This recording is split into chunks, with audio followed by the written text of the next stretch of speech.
मेरी आवाज़ तेज मेरी आवाज़ तेज है इसलिए। सभी लोग मंगलाचरण हेतु हाथ जोड़ लेना। नमो अर्हन्ताणं नमो सिद्धाणं नमो आयुर्याणं नमो वज्रायाणं नमो लोए सविसाहुडम् मङ्गलं भगवान् वीरो मङ्गलं गौतमो गडी मङ्गलं कुन्दकुन्दार्यो जैनधर्मोऽस्तु मङ्गलं सर्वमङ्गलमाङ्गल्यं सर्वकल्याणकारकं प्रधानं सर्वधर्माणां जैनं जयतु शासनं जैनी वाणी विविध विधि वर्णत विश्व प्रमाण शापत मुद्रित अहित कर करहूँ सकल कल्याण।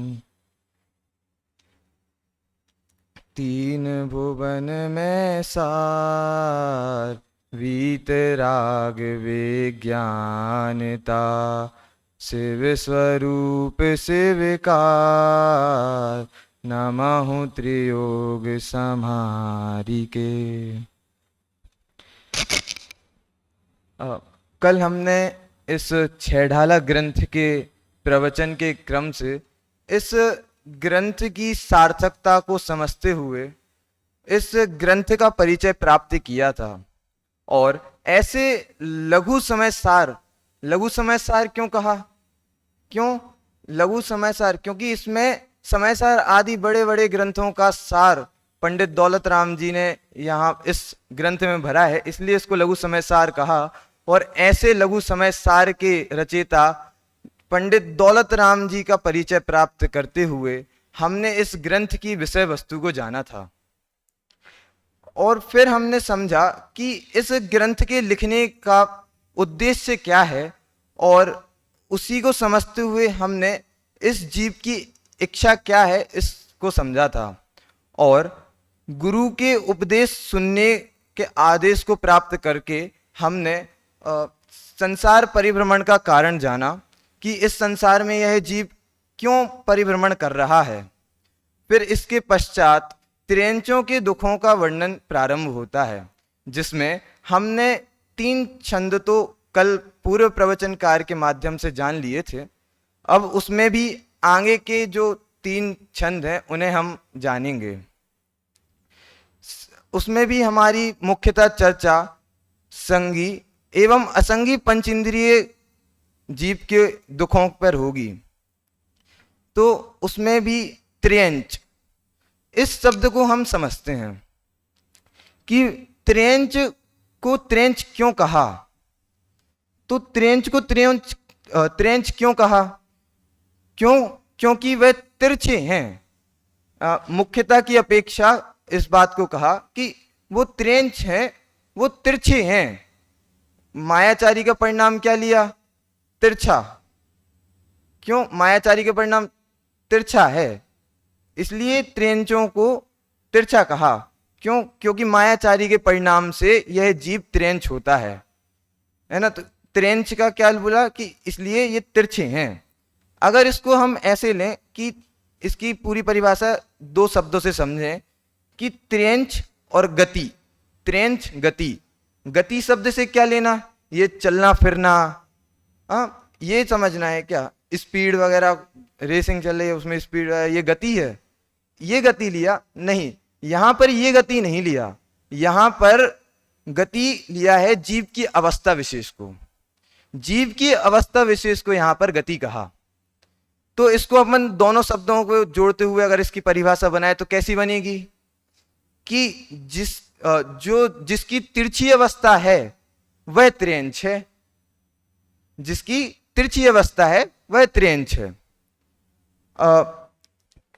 और फिर इसके आगे जो इसके दुख, त्रियंचों के दुख, तो ये दुख से क्या लिया, जो दुख शब्द है उससे क्या लिया, दुख से तो दुख ही लेंगे ना। अब इसको उदाहरण से समझते हैं कि दुख शब्द क्या है। वहां पर कि किसी को सुई चुबा दी जाए तो उस समय उसको जो हुआ वो दुख है। क्या कहा कि किसी को सुई चुबाई तो उस समय जो उसको वेदना हो रही है ना, और उस समय उसको जो फील हो रहा है वो दुख है। अब इसको पप्पू और टप्पू के उदाहरण से समझते हैं कि टप्पू है ना, वो पप्पू को खूब डांटता है, मारता है, तो उस समय जो पप्पू फील करता है वो क्या है, वो दुख है।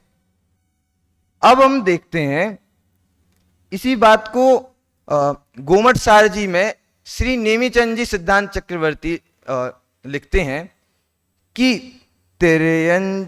तेरेयंति कुंडल भावम सुविउल्य शरणाणि गिट्ठिमण्णाण अत्यंत पाव बहुला तमहा तिरछाया भरणीया। इसमें क्या कहा उनने कि जो मन वचन काया की कुटिलता से प्राप्त हो, जो मन वचन काया की कुटिलता को प्राप्त हो, इससे क्या लेना भैया कि मन वचन काया की कुटिलता, इस कुटिलता को प्रदान करते हुए अपन देखें कि उसको जो मन में होता है वो वचनों के माध्यम से व्यक्त नहीं कर पाता है। जो तिरेंच है वह उसके जो मन में है वो वचनों के माध्यम से व्यक्त नहीं कर पाता है, क्योंकि उनके वचन की उतनी संज्ञा नहीं होती है इतनी, तो उसमें वचनों के माध्यम से उसको जो प्रकट करना है वह काय के माध्यम से प्रकट नहीं कर पाता है। रही बात हम मनुष्यों की, तो उसमें हम उन्हें पशुओं को देखकर हम ये समझ जाते हैं कि वह क्षुधा से अभी पीड़ित हो रहे हैं, है ना। तो उनकी क्रियाओं को देखकर हमें उनकी क्षुधा आदि का पता चल जाना। और जो वो त्रेंच जीव है ना वह निकृष्ट अज्ञानी कहा। क्यों? क्योंकि अपन जो मनुष्य अपन है, अपन क्या कर सकते हैं, अपन शास्त्र अभ्यास कर सकते हैं, शुभ भाव आदि कर सकते हैं, लेकिन वो नहीं कर सकता। और इसमें ही कहा कि ये इतने बुरे परिणाम करता है ना, कि बहुल्य पाप का भागी, बहुल्य पाप को भोगता है, बंद करता है, उसका बहुल्य पाप का बंद करता है, यानी अत्यधिक पाप का बंद कर लेता है। अब हम त्रेंचों के भेदों के बारे में जानते हैं। त्रेंच 5 प्रकार के कहे, 1 इंद्रिय, 2 इंद्रिय, 3 इंद्रिय, 4 इंद्रिय और 5 इंद्रिय। 1 इंद्रिय जीव में कितनी इंद्रियां, कौन सी इंद्रिय हुई, तो स्पर्शन इंद्रिय हुई। और 2 इंद्रिय जीव की कितनी, कौन कौन सी इंद्रियां हुई, तो स्पर्शन और रसना इंद्रिय हुई। और 3 इंद्रिय जीव की कौन कौन सी इंद्रियां हुई, तो स्पर्शन, रसना और घ्राण इंद्रिय हुई। और 4 इंद्रिय जीव की कौन कौन सी हुई, तो स्पर्शन, रसना, घ्राण और चक्षु, ये 4 इंद्रियां हुई। और 5 इंद्रिय जीव की 5 इंद्रियां स्पर्शन, रसना, घ्राण, चक्षु और कर्ण। अब इसको भी अपन, इन भेदों को भी 2 पल्लों में डिवाइड कर सकते हैं। एक पल्ला हम स्थावर का रखें और एक पल्ला हम त्रस का रखें। तो 1 इंद्रिय जीव को हम त्रस के पल्ले में भी डाल सकते हैं। और जो 2 इंद्रिय से लेकर 5 इंद्रिय तक के जो जीव हैं उन्हें हम त्रस के पल्ले में डाल सकते हैं। डाल क्या सकते हैं, उसमें आएंगे। और अब 1 इंद्रिय जीव के भी 5 भेद हैं। कौन कौन से, पृथ्वी कायक, जल कायक, अग्नि कायक, वनस्पति कायक, अब इसमें भी, और एक वायु कायक। अब वनस्पति कायक में भी 2 भेद कहे, कौन कौन से, तो साधारण वनस्पति कायक और प्रत्येक वनस्पति कायक। अब इसमें से भी हमें किस पे चर्चा करनी है, पंच इंद्रिय पे। तो पंच इंद्रिय कितने भेद कहे, 2 भेद कहे, कौन कौन से, तो संगी व असंगी। अब ये संगी क्या, तो कहा आचार्य उमा स्वामी ने तत्वार सूत्र में लिखा है कि संगीनः समनस्कः, जो मन से सहित है, जो मन से सहित है वह संगी पंचेंद्रिय जीव है। और अब असंगी देखें तो इसको ही उल्टा कर देते हैं, असंगी ना अमनस्कः। तो क्या हुआ कि जो मन से रहित है वह असंगी जीव है। अब हम इसमें असंगी और संगी पंचेंद्रिय के दुखों का वर्णन समझेंगे। तो पंडित दौलत राम जी कहते हैं कि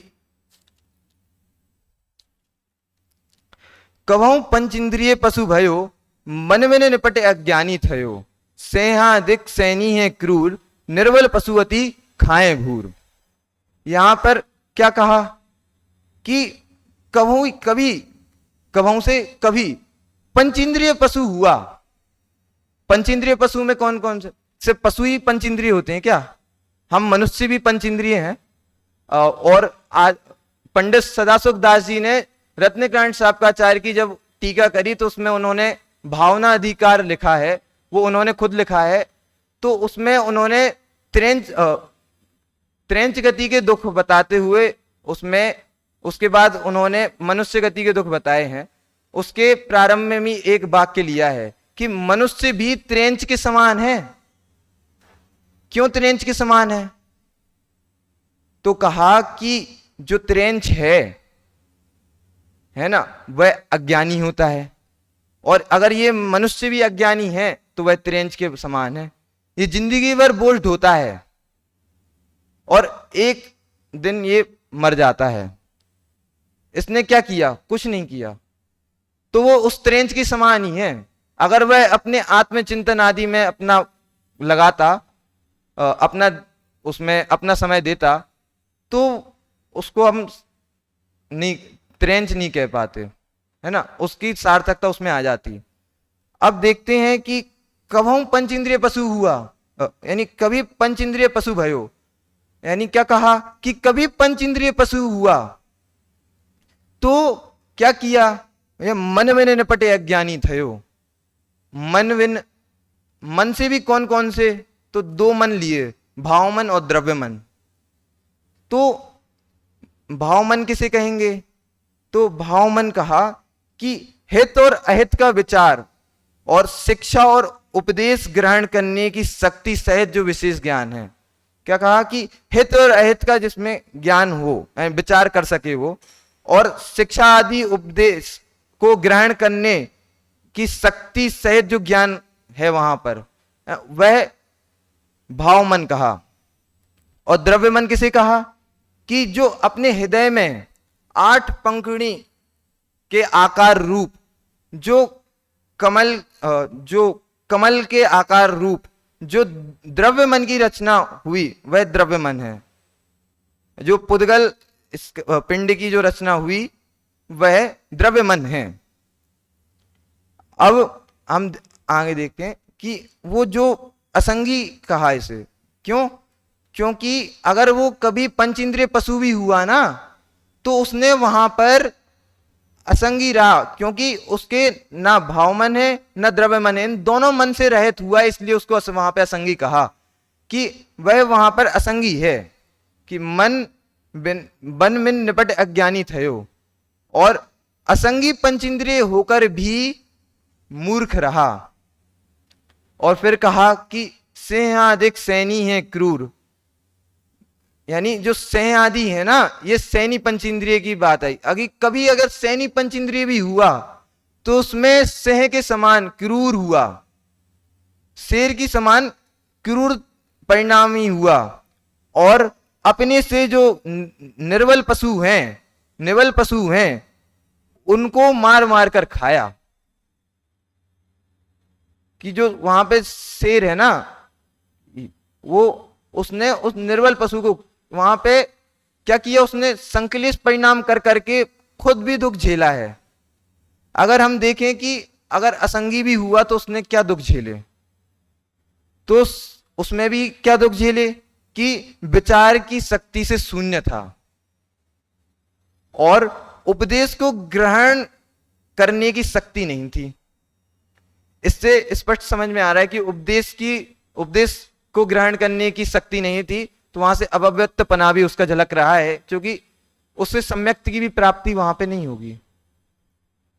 और उसे कहा कि भाषा का भी ज्ञान नहीं है, भाषा का ज्ञान नहीं है, कुछ अपनी बात को भी नहीं कह सकता कि मुझे ये दुख है, ये दुख है, कुछ नहीं बता सकता, इसलिए वहां पे उसके भी दुख झेले। तीव्र मोह के परिणाम करे उसने, तीव्र मोह किया और देह के छेदन भेदन आदि संबंधी जितने भी दुख हैं उसने वहां पर सहन करे। और कसायों पूर्वक, कसायों के भी दुख उसने झेले, मायाचारी आदि कसायों के भी दुख उसने वहां पर झेले। और अगर वो सैनी हुआ तो उसने सैनी होकर भी क्या किया, क्या किया कि परिणामों में विशुद्ध नहीं हुआ, उसके परिणाम विशुद्ध नहीं हुए, शुभ भाव नहीं करे उसने, और क्रूर होकर अन्य जीवों को मार मार कर खूब संक्लेश परिणाम करे, खूब संक्लेश परिणाम करे, जिसके फलस्वरूप वह नरक गया, वहां पर अत्यंत दुख झेला। और भविष्य के लिए भी कितनी तीव्र पाप का बंध कर लिया।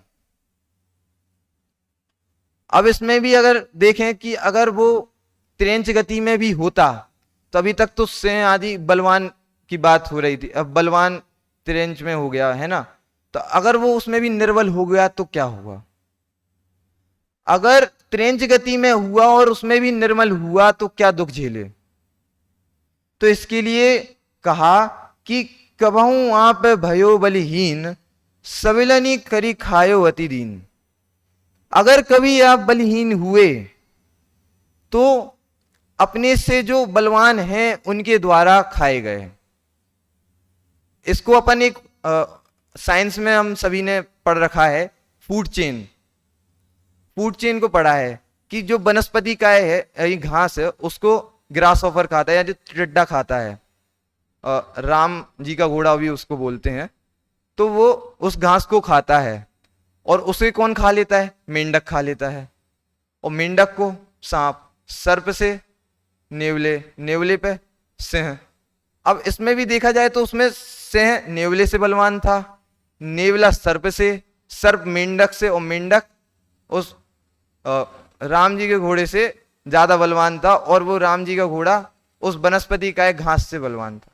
ऐसा अपन ले सकते हैं कि वो वहां पर बहुत ज्यादा बलहीन को अपने से बलवान द्वारा वहां पे खाया गया अगर निर्बल हुआ तो। और कैसे दुख झेले कि भैया छेदन वेदन भूख प्यास, छेदन वेदन कि अगर घोड़ा हुआ, समझो कि घोड़ा हुआ तो उसकी नाक में से यहां से रस्सी को छेद करके यहां से डालते हैं और यहां से निकाल देते हैं, कितना दुख हुआ। अपने अगर कोई थोड़ा सा भी यहां से इतना भी सुई चुभाएगा ना तो कितना दुख होगा। और वैसा ही दुख उसे वहां पर हुआ, किस लिए, क्योंकि घोड़े को दिशा निर्देश देने के लिए उसकी नाक में बांध, वो रस्सी को ऐसे निकाल दिया और उसको ऐसे से खींचते हैं कि वो अगर इस दिशा में जाना है तो उसको ऐसे करेंगे तो वो उस दिशा में जाएगा। अब देखें कि भूख प्यास, भूख प्यास से भी कैसे दुख। हमने देखा है, हम गलियों में यहाँ पे जाते हैं, है ना, बाहर जाएंगे कहीं भी तो वहां पे स्वान आदि अपन को मिलते हैं, स्वान अर्थात कुत्ता, है ना। अगर वो अपन को वहां पे मिला तो अगर उसको अपन ने कुछ भी बिस्किट वगैरह कुछ भी डाल दिया, खाने की वस्तु डाली, तो आपके पीछे पीछे आएगा। क्यों आएगा, क्योंकि उसे लगता है कि आप उसे भोजन दोगे, है ना, वो आपके पीछे पीछे आएगा। क्यों आ रहा है, किसके बस आ रहा है, उस क्षुधा के बस आ रहा है, उस भूख के बस आ रहा है। इसी को भर्तृहरि जी ने नीति शतक में एक 8वें या 9वें नंबर का श्लोक लिया है कि एक तरफ कुत्ते को खड़ा करें और उसके सामने एक तरफ रखी है मल से ग्रसित एक हड्डी रखी है और एक तरफ इंद्र खड़ा है, साक्षात इंद्र खड़ा है, तो वो कुत्ता किसकी तरफ जाएगा, तो कहा कि उस हड्डी की तरफ जाएगा, इंद्र पर तो वो ध्यान भी नहीं देगा। वो वहां पे क्यों नहीं गया, उसे उस भूख के प्रति, भूख की इतनी आसक्ति है कि वो हड्डी की तरफ गया। ऐसे अत्यंत दुख झेले।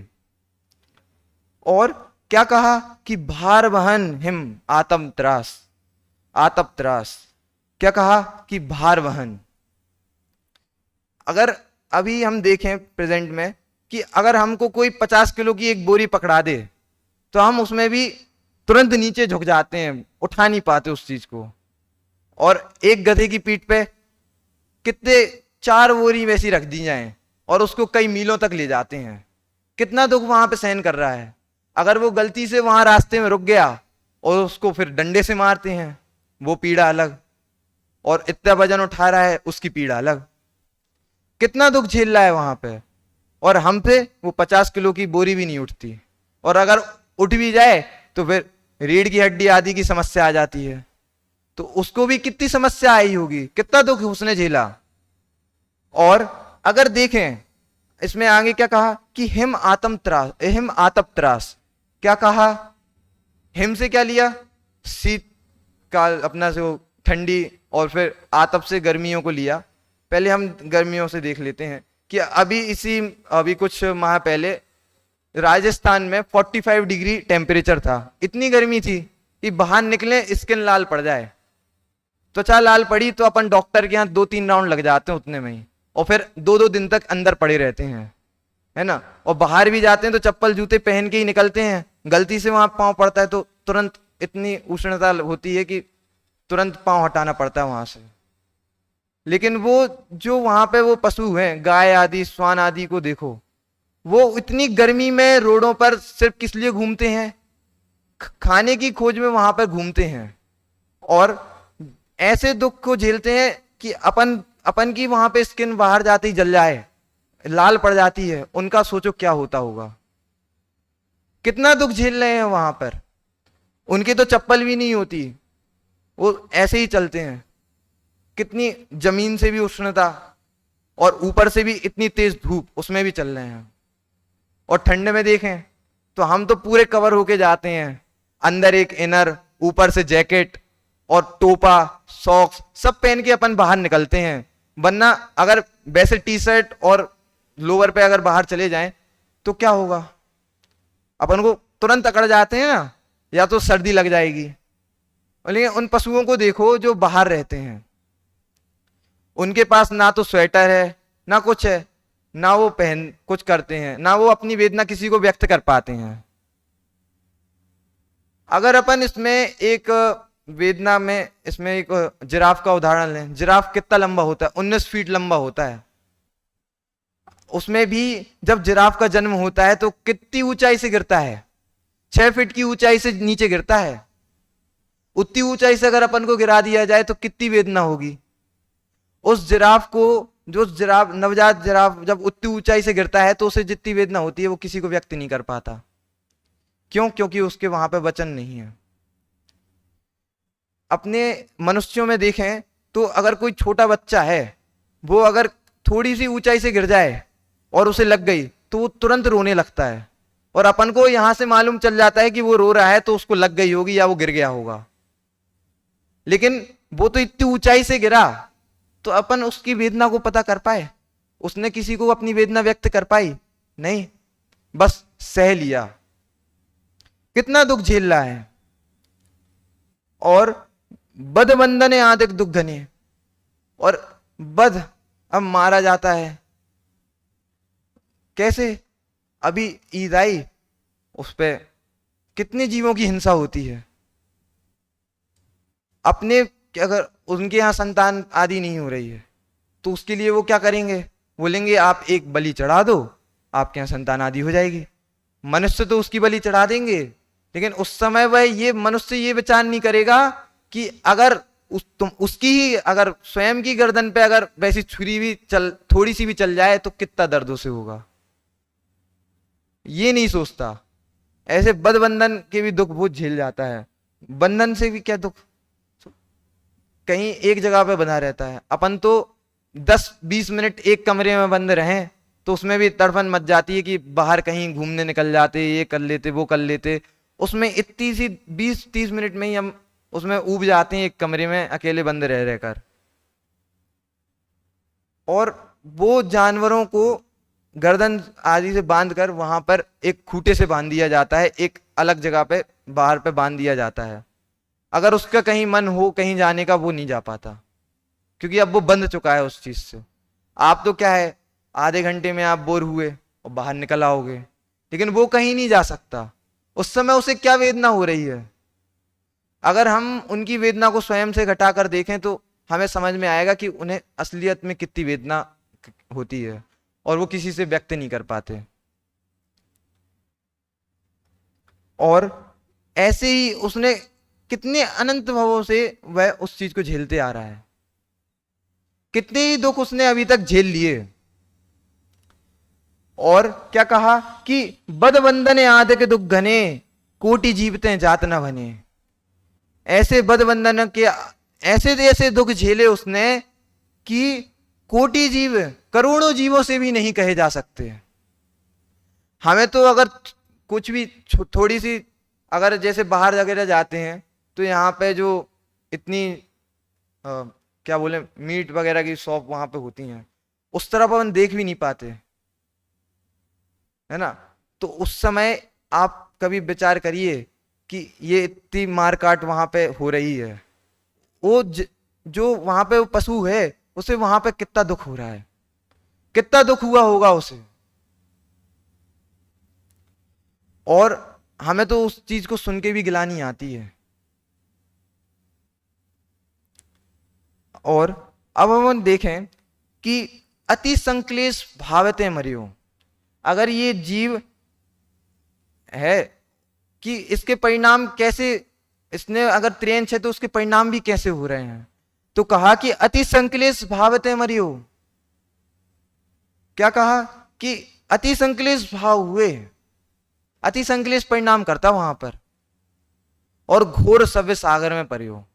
और ऐसे संक्लेश भाव करता है, इतने बुरे भाव करता है कि ऐसे समुद्र में जा गिरता है जिसे बड़ी कठिनाईता से पार किया जा सकता है, अर्थात नरक में जा गिरता है।